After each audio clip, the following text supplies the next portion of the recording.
معاویہ ہماری ملت کا ویلن نہیں، ہیرو ہے۔ مغیرہ بن شعبہ ہماری ملت کا ویلن نہیں، ہیرو ہے۔ عمر بن عاص ہماری ملت کے ہیرو ہیں۔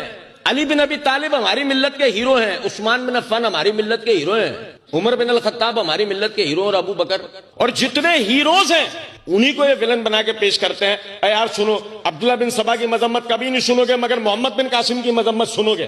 ابو ذر رازی رحمۃ اللہ علیہ کے سامنے کسی شخص نے کہا کہ فلاں آدمی صحابہ کے نقص بیان کرتا ہے کہ فلاں صحابی نے یہ کیا تھا، فلاں یہ کیا، فلاں صحابی نے یوں کر دیا۔ دیکھو وہ کیا کہہ رہا، وہ صحابہ کو برا بھلا نہیں کہتا۔ لفظ کیا ہے حکایت کے اندر؟ ینقص، وہ نقص بیان کرتا ہے صحابہ کے، فلاں صحابی کی یہ غلطی تھی، فلاں صحابی کی غلطی تھی۔